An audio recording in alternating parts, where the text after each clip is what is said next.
Magandang araw sa inyo mga kapodcast. Nandito na naman tayo para sa isang episode ng ating recorded podcast. Until now kasi, excuse me, until now po kasi wala pa rin akong wifi connection dito sa bahay. So, ang ginagawa ko kasi para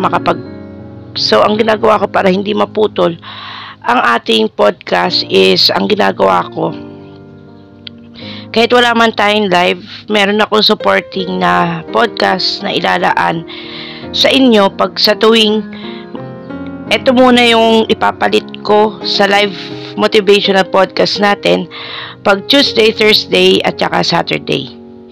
Yung recorded podcast na ginagawa ko.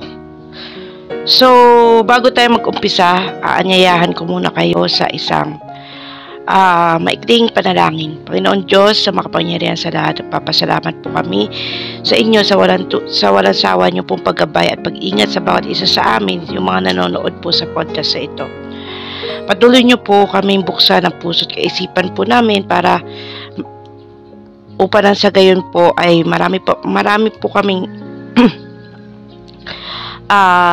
matutunan niyo yung araw na ito sa pagbubukas po ng aming live motivational podcast, Lord God, ay sa recorded podcast na ito, Panginoon. Alam ko na marami pa rin mga tao na hindi pa rin nakakabalik sa dating pamumuhay nila. Dinadalangin ko na patuloy niyo po silang ingatan at gabayan sa bawat aspeto at yugto ng kanilang buhay na patuloy pa rin silang umasa at manampalataya sa iyo kahit sa sobrang bigat ng mga pinagdadaanan nila sa kanilang buhay. Lord God, dinadalain ko na sa araw na ito, puspusan niyo po sila ng kalinawan ng puso at kaisipan nila upang nasa gayon ma-enlighten sila sa pag-aaral namin ng inyong salita, Lord God. Lord God, dinadalain ko na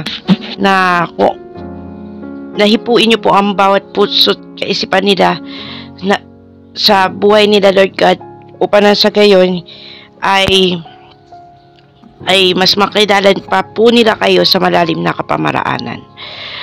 Gawin niyo, gabayan niyo po ang aming pag-aaral ng inyong salita, Lord God. Gawin niyo po itong gawin niyo po itong inspirasyon ang aking channel na to, para po gawin niyo po itong parang bridge yung channel ko na to para maipahayag sa tao kung ano yung nais niyo pong iparating sa kanila. Lord God, dinadalain ko rin po na sa pag-aaral namin ng inyong salita, naway kayo na po manguna, Lord God, in Jesus' mighty name, Amen. So, sandali lang to mga kakapodcast, wala pa itong aabot lang naman tayo ng 30 minutes. So, magpro-proceed na ako. Gaya ng mga previous podcast natin, may mga part ang podcast natin. So, sa bawat part na to, may main topic.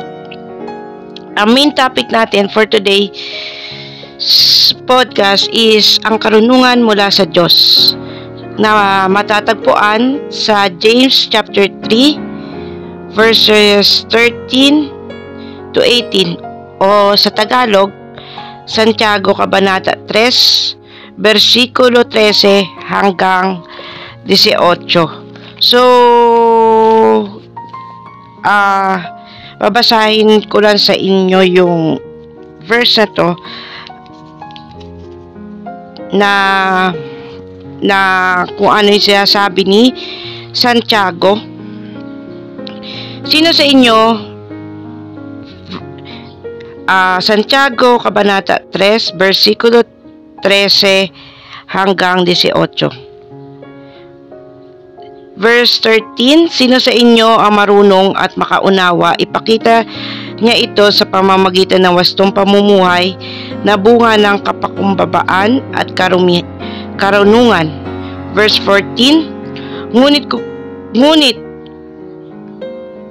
kung ang naghahari sa inyong puso ay inggit at makasariling hangarin, huwag ninyo iyong iyang ipagmalaki at huwag ninyong ikaila ang katotohanan.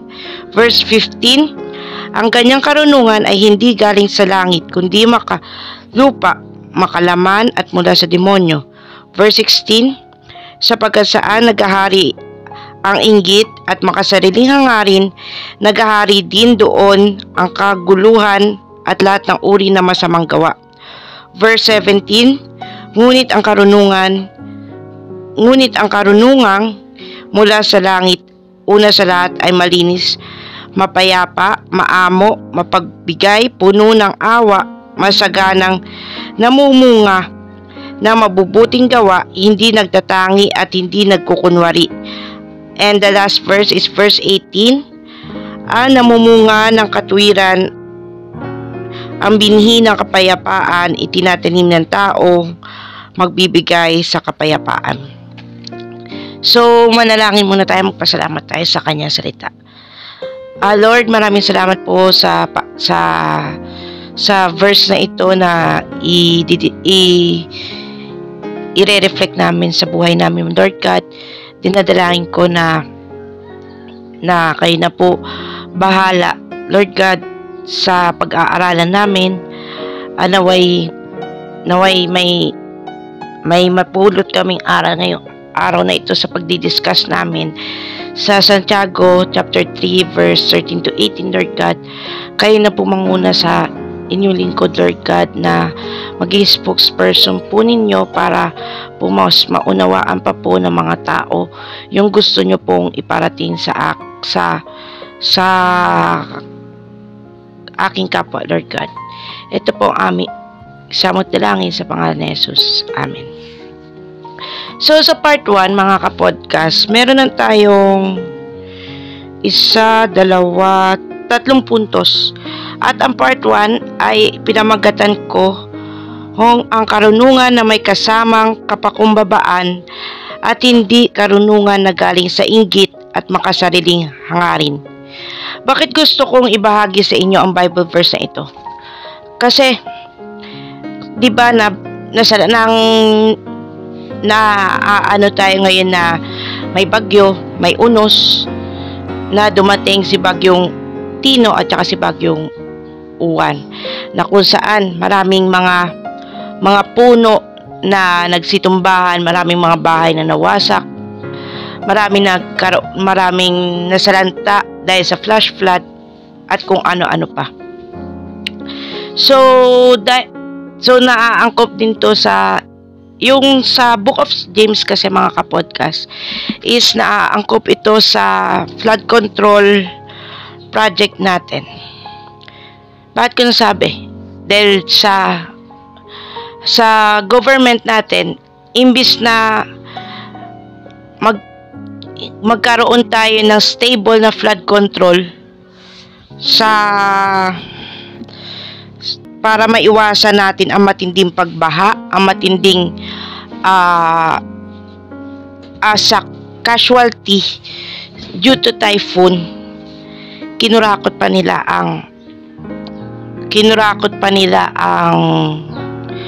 ang pera na binabayad natin bilang buwis para makapagpatayo ng mga harang sa baha. Actually, mga kapodcast, 1 year, 3 months akong naninilabihan sa government bilang volunteer. Sa 1 year, 3 months ko, marami na akong mga taong nakasalamuha, marami na akong mga taong nakilala na tumutulong sila sa tao, pero ang pagtulong nila ay may kapalit. Kung napapanood ninyo yung mga bitag, Tulfo, yung channel ni Tulfo na Sumbungan, si Senator Raffy Tulfo at saka si kay Ben Tulfo, maraming mga fixer sa loob ng government. Hindi ko nila lahat, may mga government employee kasi na matitino. Meron naman din nangungurakot. Sa 1 year and 3 months ko bilang volunteer sa government, marami na akong nasaksihan, marami na akong na, uy, tutulungan kita, ganito, ganyan. Example, hindi ko babanggitin to kung makapanood man to yung dati kong kasama sa government, bato-bato sa langit, tamaan, huwag magalit. Meron akong, kasi volunteer ako sa health department. Meron kaming tinulungan na isang Koreano. Hindi ko na rin babanggitin yung pangalan ng Koreano na yon. Basta may tinulungan kaming isang Koreano na kami mismo, 3 kami na 2 government employee na nagpe-payroll mismo sa government at ako bilang volunteer. So, napulot siya sa isang underpass na hinang-hina. May tumawag na concerned citizen. So, ang ginawa namin ay ang ginawa ng health department namin, ni-rescue yung naturang Koreano. Binigyan ng damit, pinali. Ako yung nag-asikaso lahat-lahat. Tapos, hindi lang ako. Kasi ako yung nagko-contact, ako yung lahat, ako yung hands-on doon sa naturang Koreano na iyon. And then apparently, eto na. Sabi kasi ng isang government employee doon, pag-aralan mo yung case study ng Koreano, tapos tawagan mo yung iniwan na, kasi yung concerned citizen na yun is kaibigan niya. Tapos, sabi niya, pag-aralan mo yung case study ng Koreano, kung ano yung and then bahala ka na. Ito naman ang government employee na to, na inutos sa kanya ng pinaka-head namin sa department na alagaan, palakasin ang Koreano. Pero ang naturang tinatawag namin fixer, yung term na si fixer, sabi niya, kailan ba mawawala yan? Ano status ng yung Koreano is may dementia, basta na yung niya, utak. Mahirap kausap, mahirap na pero may anak siya, 2 sa Pilipinas. So, na-trace namin kung saan, ganyan-ganyan. Hanggang sa tumagal sa amin yung Koreano na yun. And then, apparently, to make the long story short,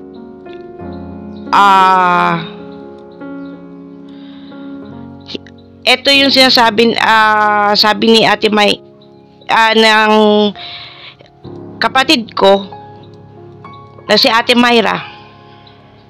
Sabi niya, that time kasi, nilalagyan namin ng diaper.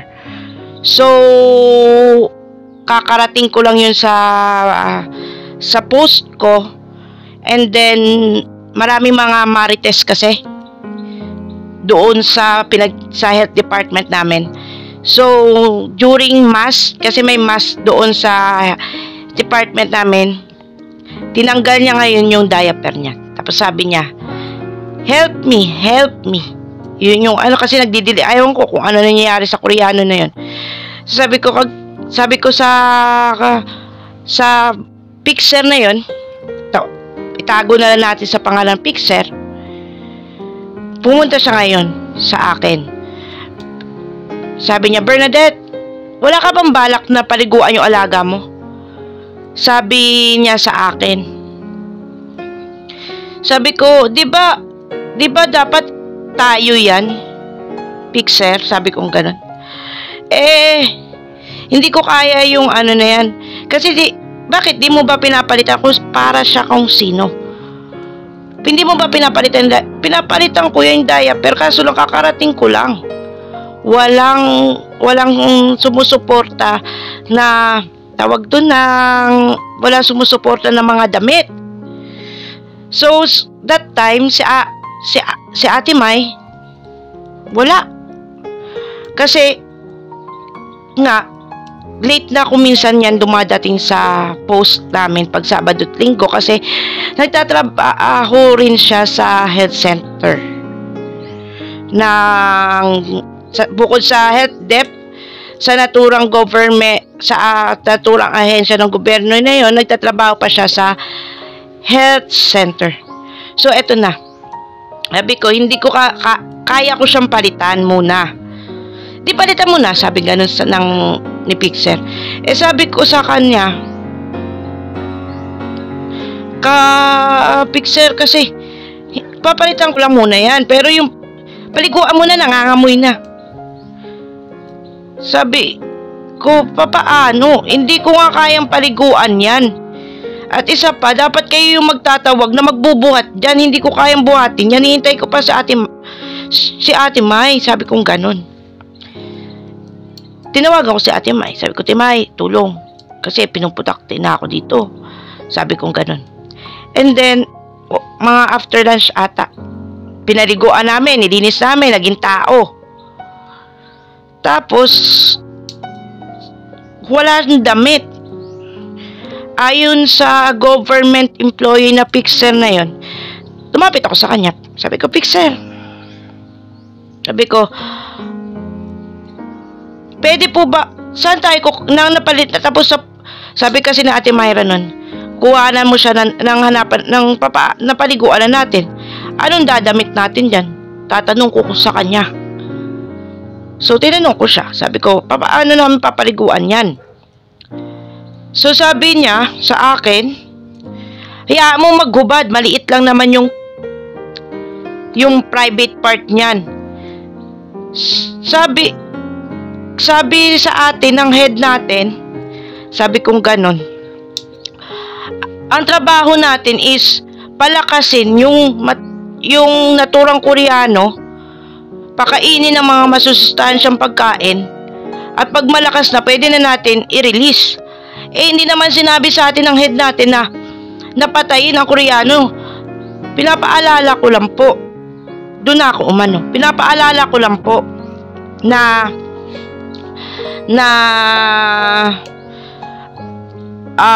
may ubo pa po yung Koreano.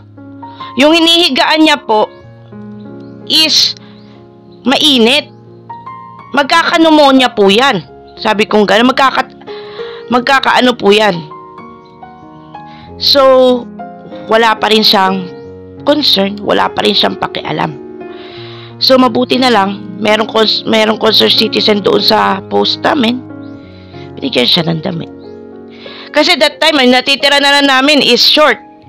That time, ang natitira namin, yun na lang yung natira. Yun yung binigay ng kasamahan ni Ate Myra sa health dep mismo. Inihisa namin. Tapos inilabas. Tapos eto na, nag-usap kami ni Ate May. Sabi niya, Bernadette, diba alam mo yung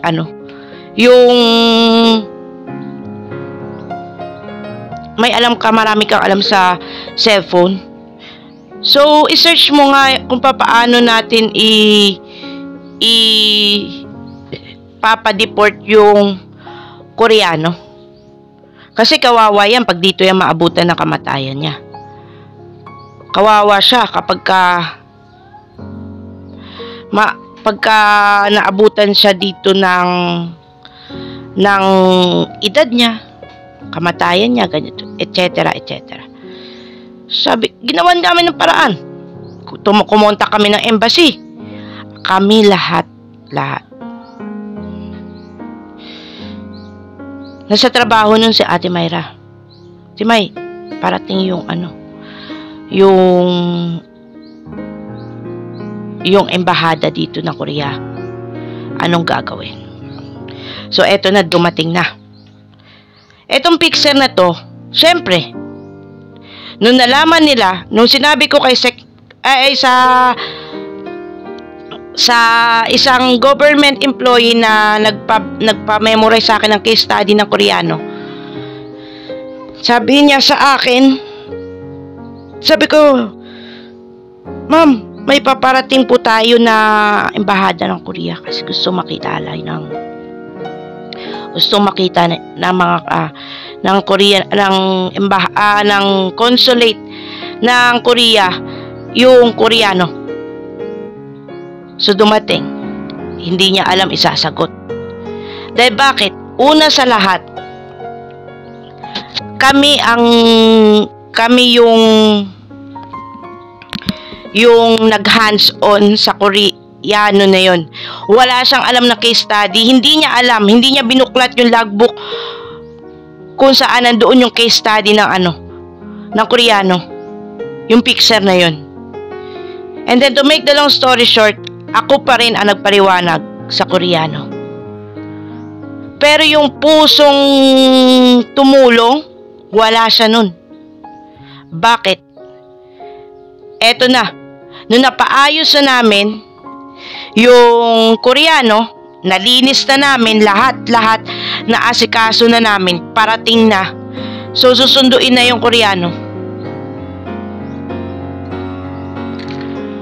Binigyan yung head dep at saka siya ng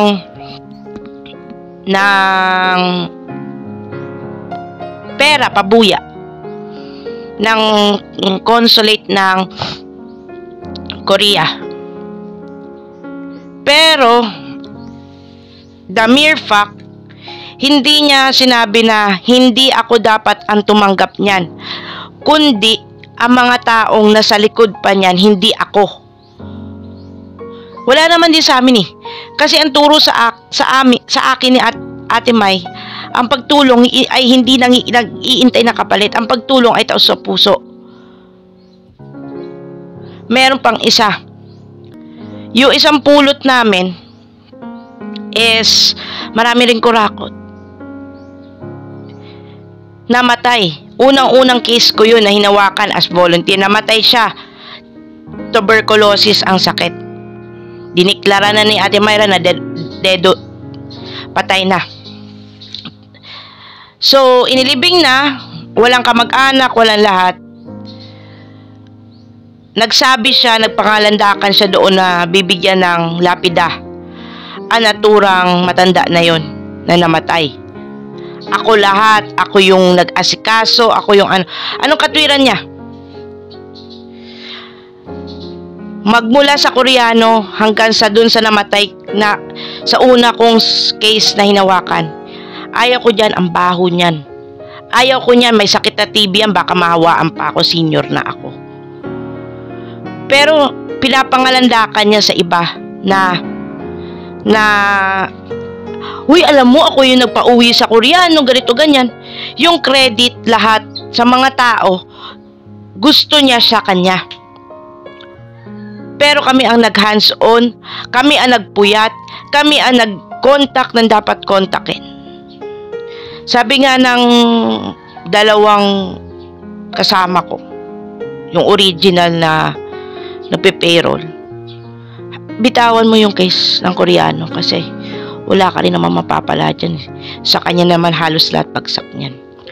So, eto na eh. Namatay na. Nilibing na yung matanda. Na babae yun eh. Pinangangalandakan niya. Pag nakakuha daw siya o nakakubra daw siya ng death assistance sa mga higher ups, papagawa niya raw na lapida ang naturang matanda. Para kahit naman walang kamag-anak, makilala man lamang siya. Mabuti nga, nagpalaminate ako ng ilalagay dun eh. Hanggang ngayon, wala pa rin lapida yung matanda. Kinuha niya lahat ng pera na galing sa higher ups at ginamit sa pangkasarili natin niyang interest na hindi man lamang niya binigyan na mas ng maayos na libing at disenteng lapida, yung naturang matanda na yun. So, kaya ako to gustong i-topic sa inyo dahil nga sa mga issue na yan, na marami talagang corrupt official. Bago ka nila tulungan mo kami. Ilalakad ka namin sa ganito, ganyan. Pero ang kapalit niyan, pera. Ang kapalit niyan, mga tawag dun, susuhulan mo sila para tulungan kanila. Wala silang genuine na pagtulong sa kapwa nila. Kasi kung may genuine na pagtulong ka sa kapwa ninyo, hindi ka hihingi ng kahit na anumang kapalit sa tulong na ginagawa mo. Masaya ka na, kontento ka na nakakatulong ka sa kapwa mo.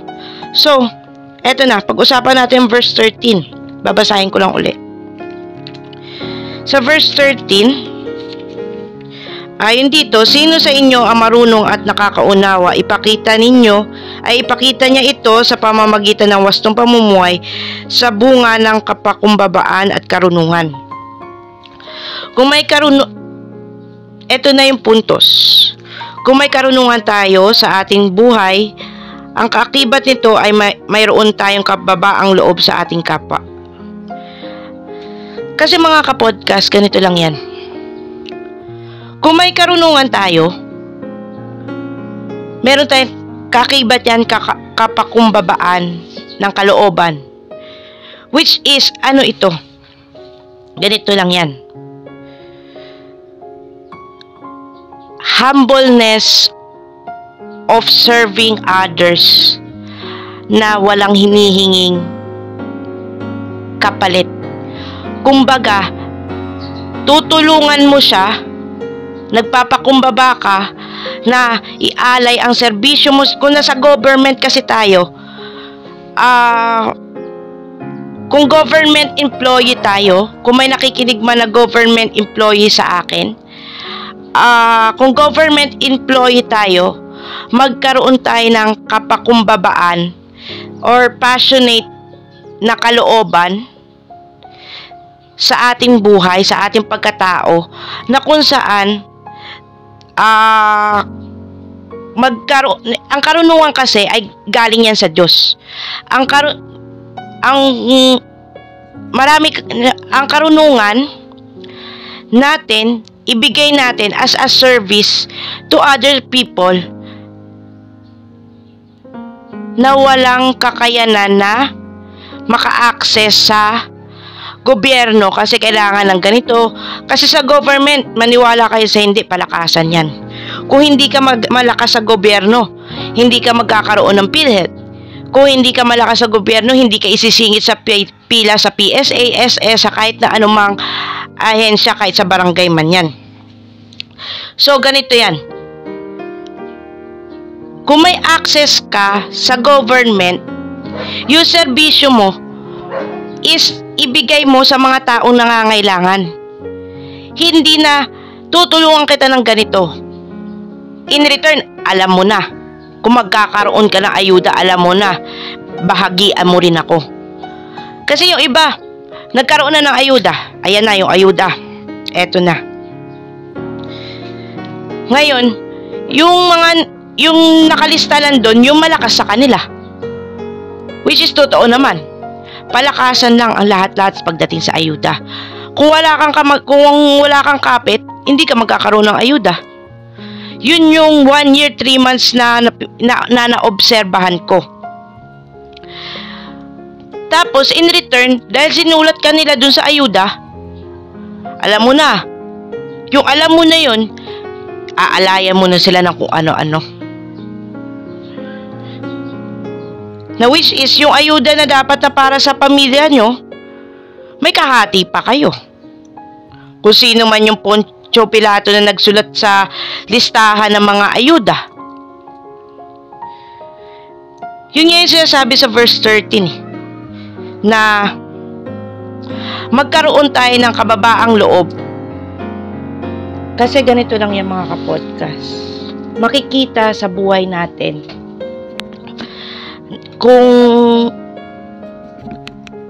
Kasi yung kapakumbaba, yung karunungan natin, gaya ng sabi ko, is galing kay God.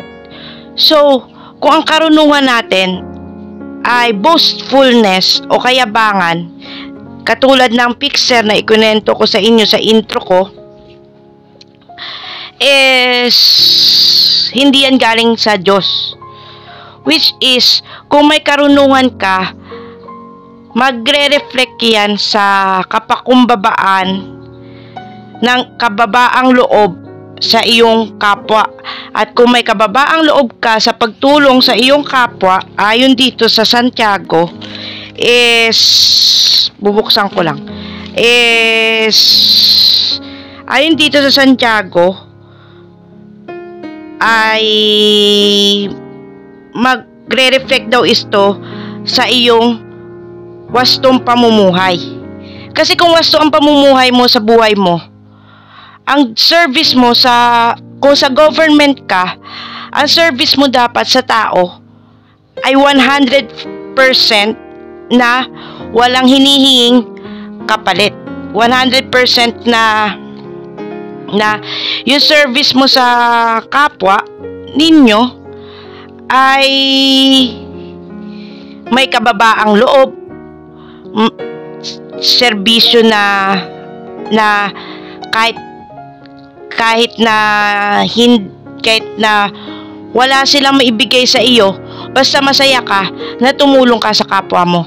Yun yung tinuturo sa akin ni Ate Myra, na bakit ganito, huwag tayo maiinggit sa kanila. Kung malista tayo, pasalamat tayo, kasi volunteer lang din siya sa head dep na tinutukoy ko sa government. Kasi nagpe-payroll po siya sa health center. Bawal po siya na kumuha pa o kumubra ng pera galing doon sa head dep na pinagtatrabahuan ko as volunteer. So, ang ginawa ng head department ng health dep na pinagtatrabahuan namin dalawa ni Ate Myra, nililista siya sa mga ayuda na kung saan nandun lagi yung pangalan namin dalawa para tumulong. Pero may iba naman na against sa ginagawang patakaran ng head department namin. So, ayun na nga. So, sabi nga ni Ate Myra sa akin, Bernadette, ganito lang yan. Ang pagtulong sa kapwa natin ay wala, dapat taos sa puso, bukas sa kalooban mo na tumutulong ka. Kasi ever since na nagpunta siya sa health center, ang passion niya talaga is, kung ako, ang passion ko is yung pag-i-edit, siya naman ang passion niya is ang pagtulong sa kapwa na walang hinihing kapalit. So, ayun nga, yun sinasabi niya sa akin na huwag kang hihingi ng kapalit. Kung meron man tayo, magpasalamat tayo. Kung wala tayong matanggap, magpasalamat pa rin tayo. Dahil dapat ang itanim natin sa puso, kaisipan natin is makontento na tayo sa kung ano man ang meron tayo. Kung magseserbisyo man tayo, gawin natin ng wholeheartedly na walang hinihinging kapalit. Yun yung gustong iparating sa atin ni Santiago, na kung saan na ang kapakumbabaan natin na magserbisyo sa ibang tao, ibigay natin sa tao. Huwag natin kurakutin ang pera ng iba. Dahil hindi naman sa atin yan eh. Hindi naman sa atin mismo nang galing yan eh. Galing yan sa kaba ng gobyerno na ipinapakalat para mapaayos ang ating bansa. So, ang dudugtong ko dito, ang susunod ay kung ang naghahari naman sa atin na karunungan ay karunungan ng inggit at makasariling hangarin at ikinakahiya natin kung ano ang katotohanan, wag na natin ito ipagmalaki pa. Sa original kasi ay ito, ngunit kung ang maghahari sa inyong puso ay inggit at makasariling hangarin, wag din na ninyo iyang ipagmalaki at wag ninyo ikaila ang katotohanan. Which is true naman, ang sabi nga ni Santiago. Sa flood control, nagmamayabang tayo. Mayor, kung ano-ano man, nag-aano tayo na, ako ang nagpatayo niyan, inano ko yan, ganito ganyan, nagmamayabang pa tayo. Meron isang verse na hindi ko lang maalala. Huwag mong ipagmalaki yung ginawa ng kaliwang kamay mo sa kanang kamay mo. Isang idiomatic expression yun ni Mateo na kung saan pinagmamalaki natin ang mga gawa natin, pero palpak naman, katulad ng flood control na yan. Maraming mga flood control na hindi mapakinambaga. Maraming ghost project na inaprubahan sa DPWH na which is palpak naman. Walang flood control, walang lahat. Nung nagkaroon ng baha yung Tino at saka yung Uwan, ano nangyari? May flood control naman, pero masyadong mababa. Tinipid sa materyales. Na which is hindi kinaya ng flood control ng Cebu yung ragasa ng baha. Na which is dapat yung nangyari, yung flood control na yan dapat sasalagyan sa baha. Pero ano nangyari? Wala nangyari, nagkayupi-yupi, nagkasira-sira nung dumating ang bagyo. Pero kasi yung pera kasi is the root of evil. Yun din yung sinasabi ni James. Hindi ko lang din alam. Money is the root of evil. Pero kinorek ako niya ng kasamahan ko rin sa simbahan. Nasa tao daw yan, kung anak yun ng pastor si Renren.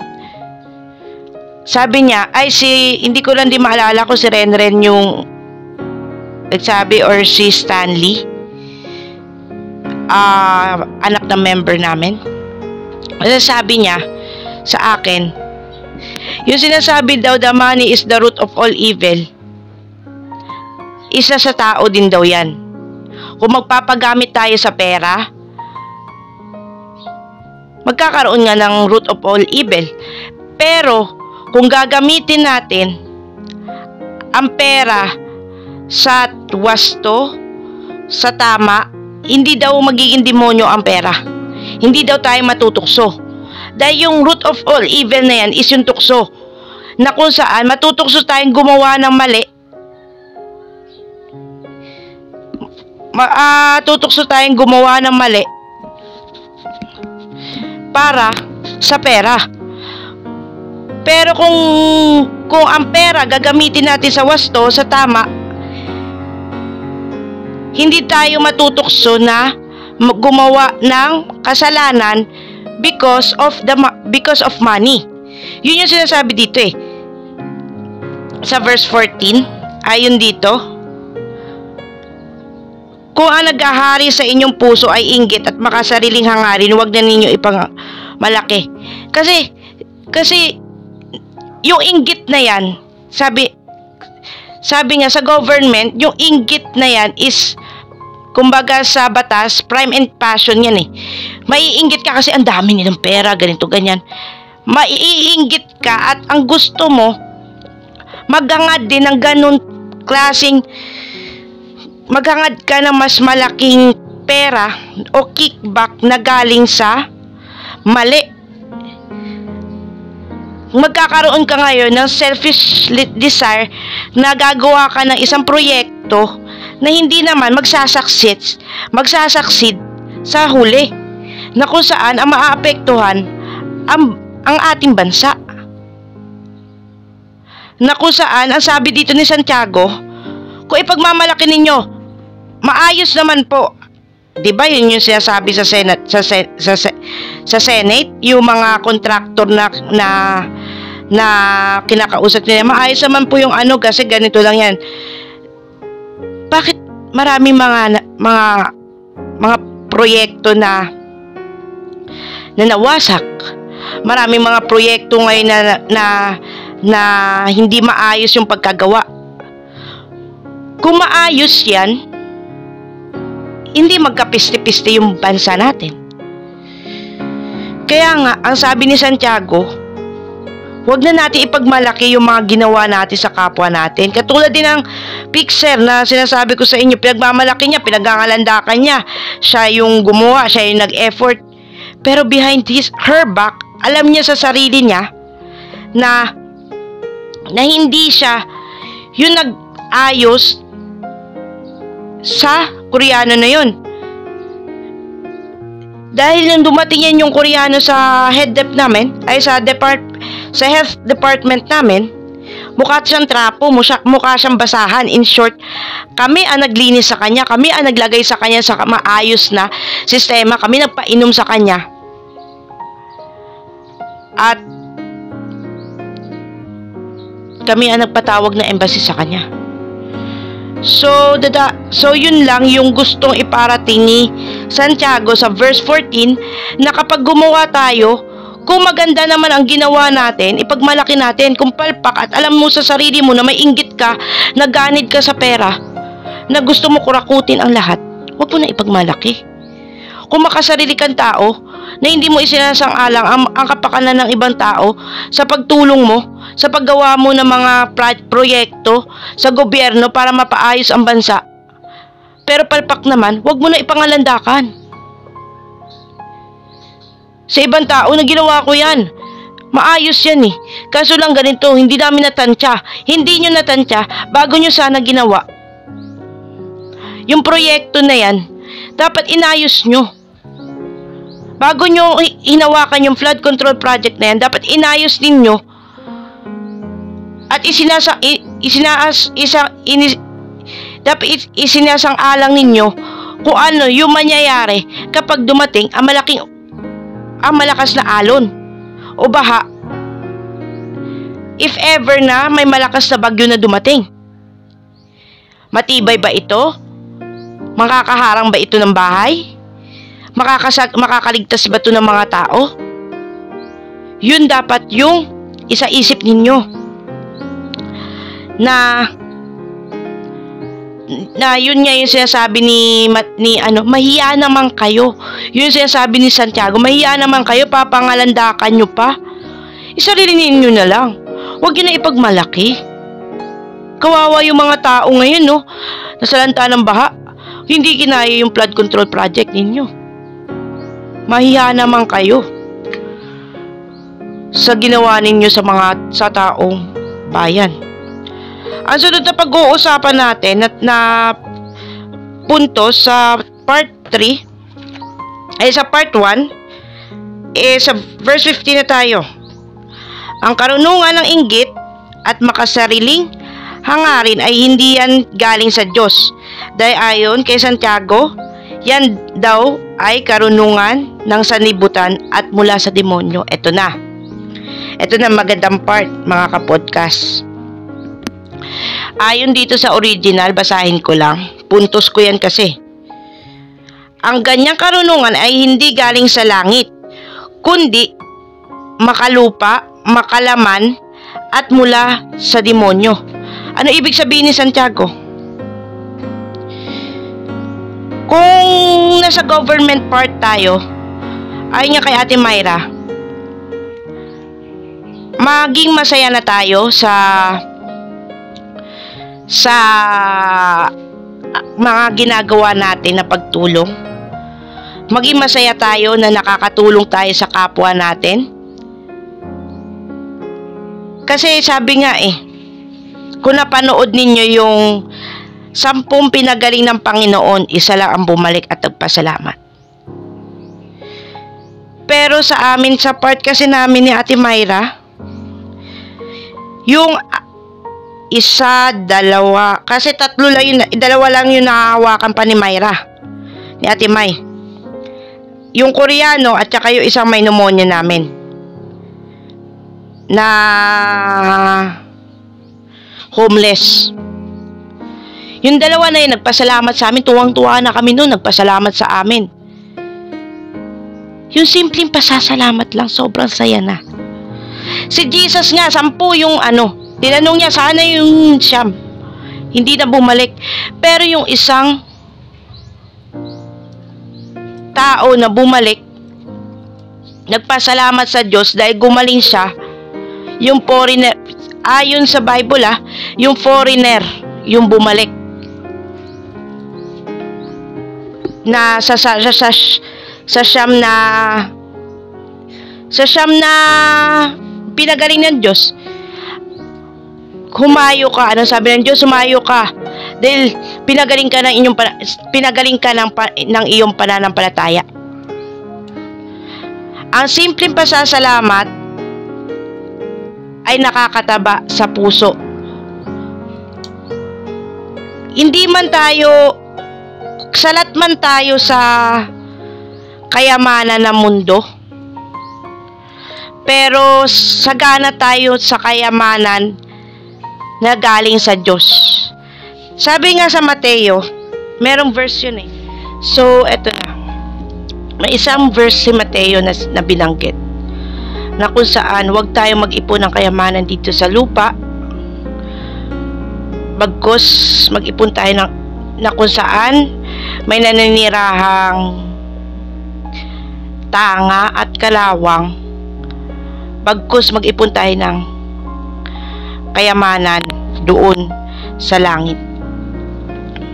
Kasi ako mga ka-diary, open ko lang din sa inyo.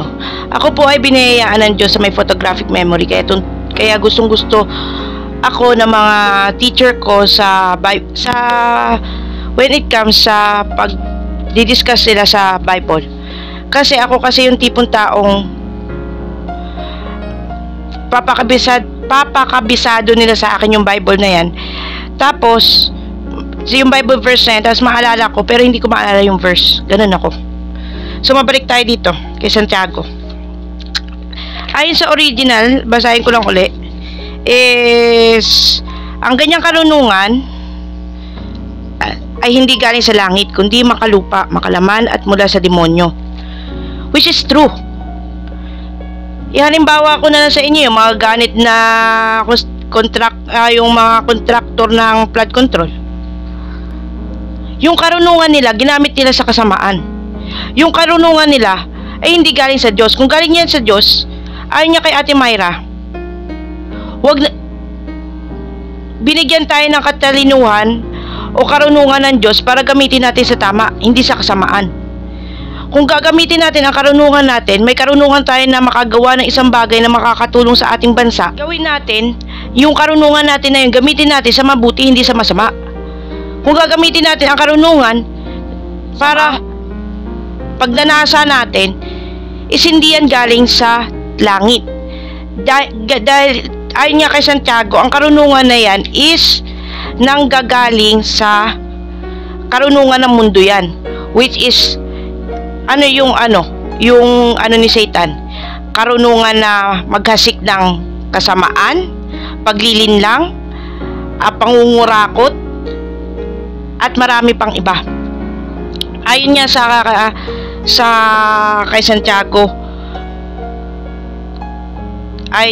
kay Santiago, makalaman na pagnanasa. Ano yung makalaman na pagnanasa? Hindi lang yung pagnanasa ng laman, hindi yun. Yung makalaman na pagnanasa, yan po yung gagawa ka ng isang bagay na hindi mo iniisip yung cause and effect. Basta makagawa ka lang, tapusin mo na yung proyekto, wala kang pakialam sa kapwa mo. Yun yung pagnanasa ng laman na tinutukoy ni Santiago dito. Na kung saan, because of ganid, yung ganid na pagnanasa sa ating puso, na hindi isinasang-alang yung kapakanan ng iba, galing po lahat yan kay Satan. Nalinlang tayo ng demonyo. Nililinlang tayo ng demonyo na gumawa ng ganito para sa pera. Yun yung sinasabi, the money is the root of all evil. Dahil sa pera, nadidemonyo ang utak natin. Dahil sa pera na yan, handa natin gawin ang lahat, kahit isasang-alang-alang natin yung kaligtasan ng ibang tao. Which is true. which is para sa akin tama. Dahil tignan nyo yung mga kontraktor na yan, yung mga taong sa gobyerno na hindi nagsiservisyo ng tama. Hindi ko nilalahat dahil may mga kaibigan din ako na sa government na gumagawa ng tama at wasto. Pero yung mga taong gumagawa na hindi maganda at kaaya-aya sa kanilang kapwa, ang gusto lang nila puros pera. Yun yung ganid. Yun yung makalaman na pagnanasa. Na kung saan handa nila isanla sa demonyo yung kaluluwa nila para lang sa pera. Tignan nyo ngayon yung cause and effect. Yung mga Senate hearing, kung napapanood ninyo, yung mga balitaktakan sa Senado, maraming naapektuhang Pilipino dahil sa palpak na flood control na yan. Maraming mga Pilipino na nawala ng bahay dahil sa mga ganid na government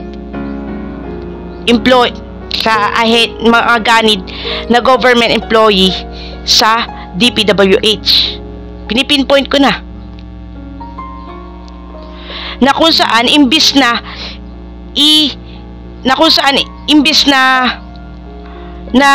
ibigay natin ang 100% na serbisyo natin sa tao, kinakamkam pa natin yung kaba ng yaman, yung kaba ng pera ng gobyerno para sa palpak na flood control na yan. Na kung saan dapat na gawin natin 100% na secure para sa mamamayang Pilipino. Yun yung sinasabi ni Santiago na nagpatangay tayo sa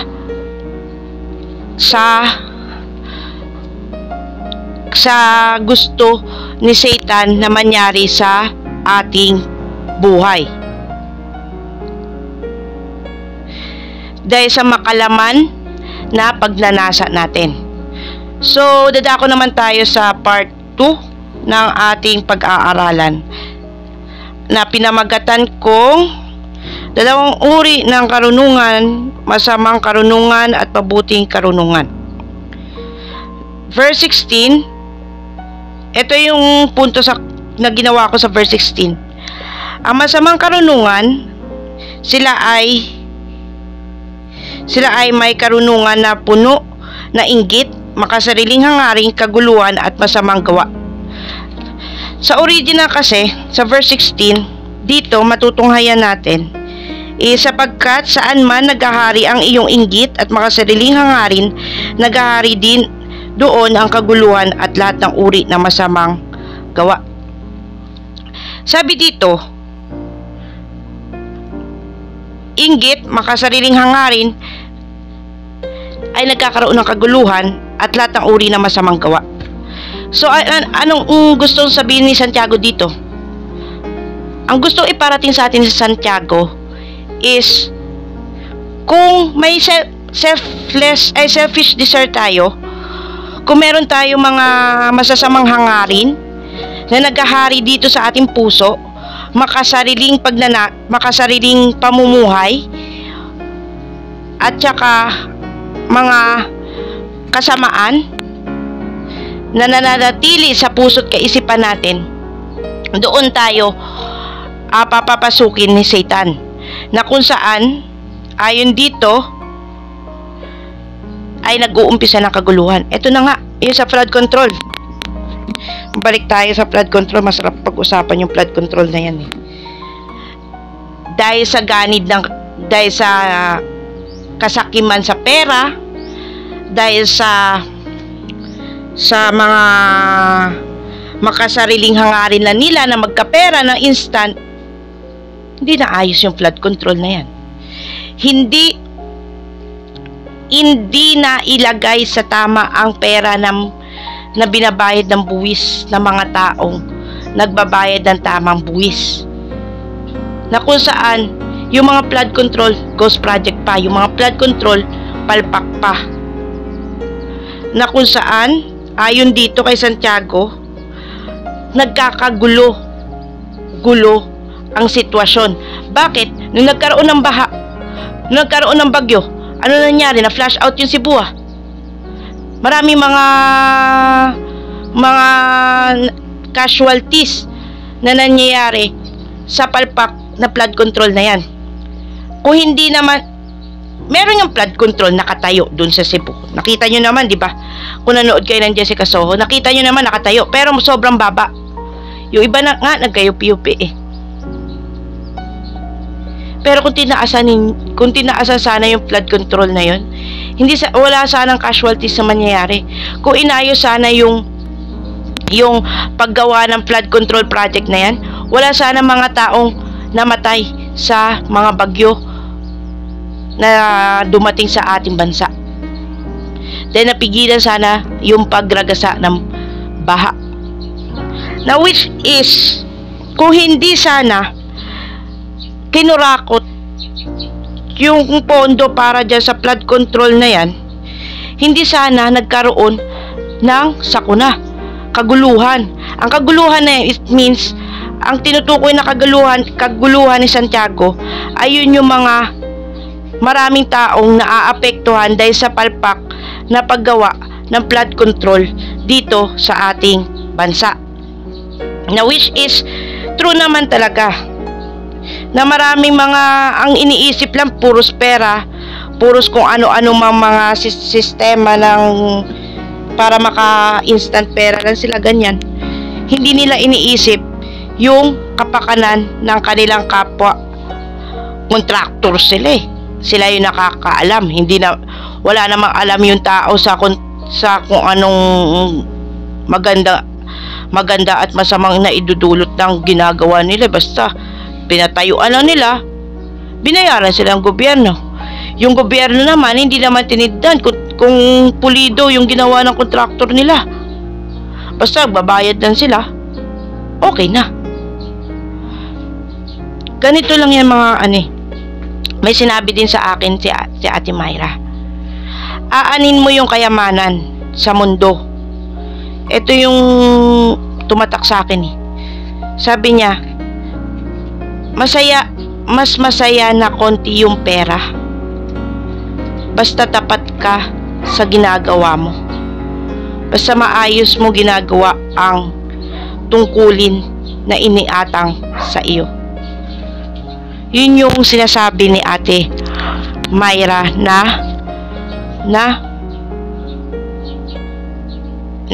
madala sa akin. Aanin mo yung kayamanan ng sanlibutan. Hindi mo naman madadala, sabi nga niya, hindi mo naman madadala yan sa hukay. Hindi mo naman madadala yan sa langit. Yung kayamanan mo na yan. Maaatim nyo ba? Yung mga gumagawa ng masama dyan na nakikinig ngayon sa podcast ko, maaatim nyo ba na ipapakain nyo sa pamilya ninyo dahil galing sa nakaw? Dahil sa kaban ng bayan? Maaatim nyo ba na magnakaw kayo ng pitaka dyan? Yung ninakaw nyong pera? Yung ninakawan nyong pera ng mga tao? Ipambibili sana nila ng gamot yan? Ninakawan nyo pa, nang maaatim nyo ba na ipakain yan sa pamilya ninyo? Kayo, yung mga nagtatrabaho sa government, maaatim nyo ba na ipakain sa pamilya ninyo yung galing sa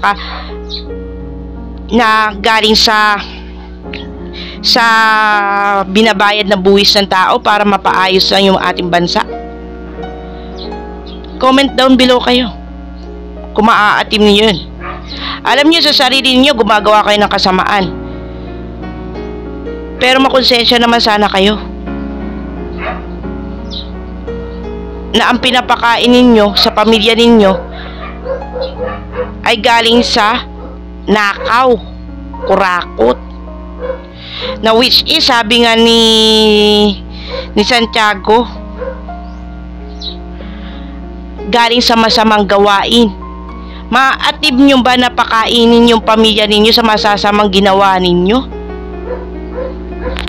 Sa masasamang ginawa ninyo na pagkuha o pagnakaw sa kaban ng gobyerno para lang sa mapaayos na yung flood control na yan?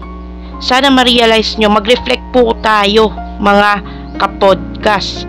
So dadako na tayo sa verse, sa pangalawang punto, sa verse 17. Ang mabuting karunungan naman ay ito,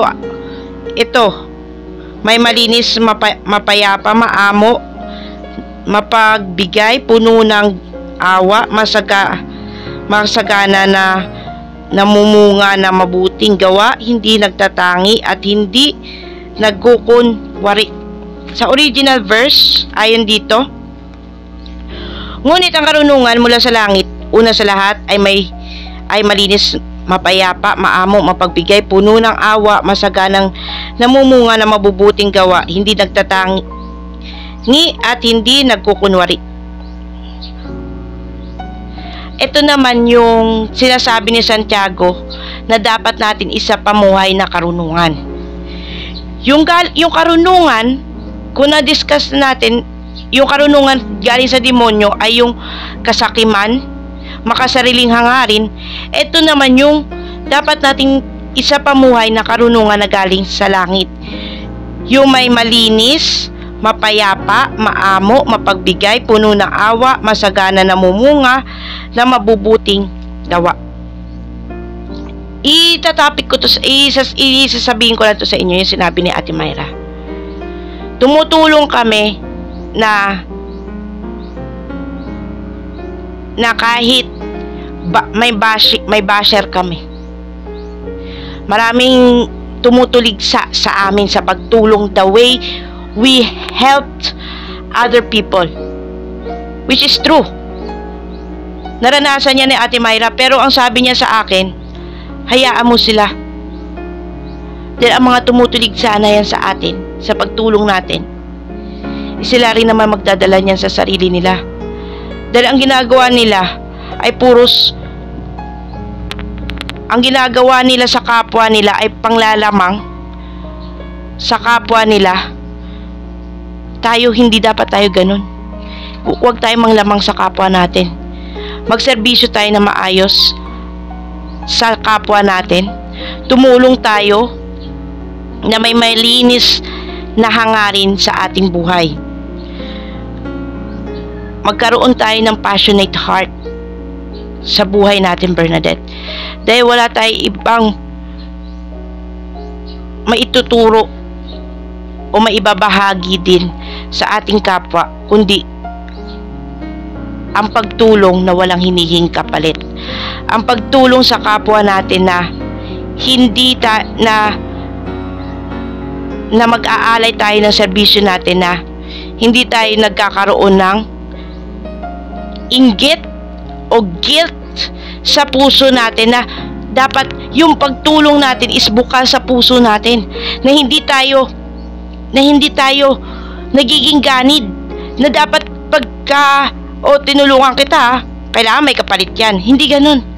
Kung bukal sa puso natin ang pagtulong at pagserbisyo sa ating kapwa, wag tayo manghihingi ng kahit anumang kapalit. Yun yung sinasabi na karunungan na galing sa langit.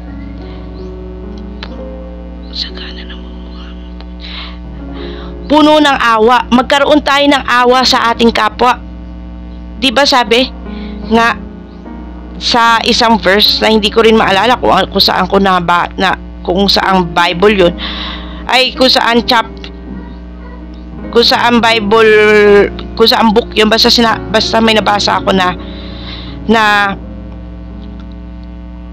two are better than one, because it is a good return. One who fall down, he would lift you up. Kaawa-awa daw yung mga taong walang kasama sa buhay, dahil wala kapag sa kagipitan sila, walang tutulong sa kanila. Sa Ecclesiastes ata yun eh, hindi ko lang sure. mga kapodcast. Pero yun yung kasi may mga taong makasarili sa kanilang buhay, pero hindi sila masaya. Marami nga silang pera. Masaya ba sila? Hindi, kabado sila sa buhay nila. Pero pag konti lang ang kayamanan natin dito sa lupa, masaya tayo. Dahil bakit? Dahil nakakatulong tayo sa maliit natin na pamamaraanan, nakakatulong tayo sa ating kapwa na may masayang feeling sa puso natin, na yun yung gustong iparating, yun yung makalangit na karunungan. Ino-offer natin yung karunungan natin na galing sa Diyos, na wastong pamumuhay na may kapayapaan. Ay, dito na may kapayapaan, puno ng awa, masaganang namumunga ng mabubuting gawa. Gumawa tayo ng mabubuting gawa na walang hinihinging kapalit. Tumulong tayo.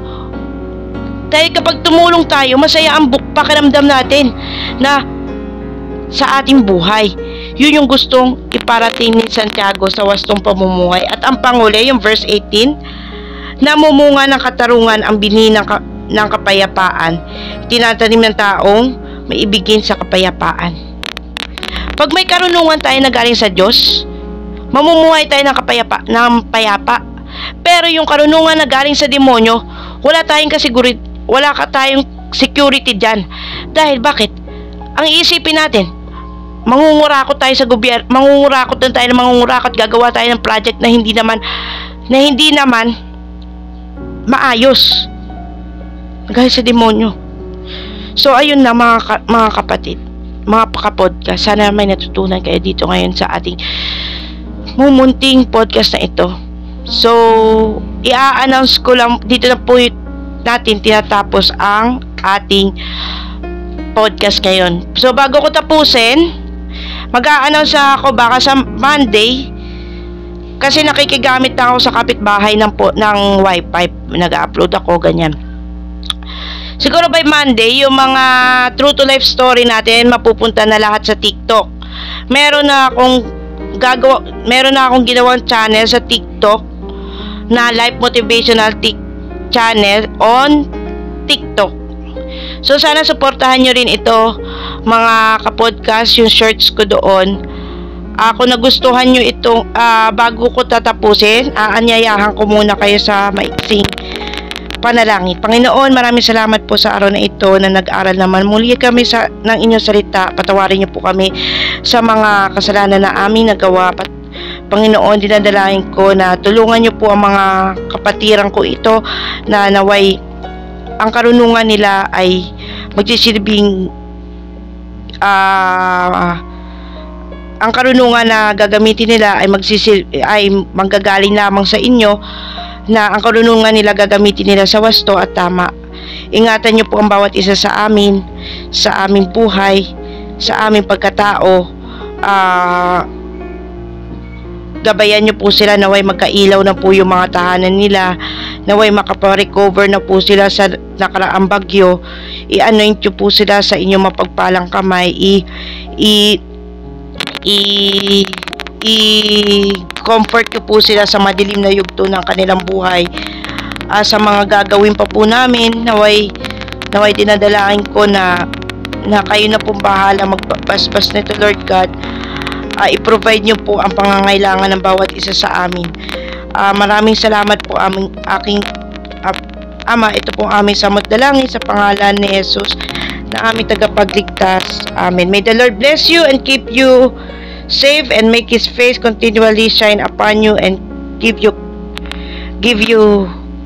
grace. So dito ko na tatapos mga kapodcast. Salamat sa panonood. Please don't forget to like, share, and subscribe. Thank you mga kapodcast.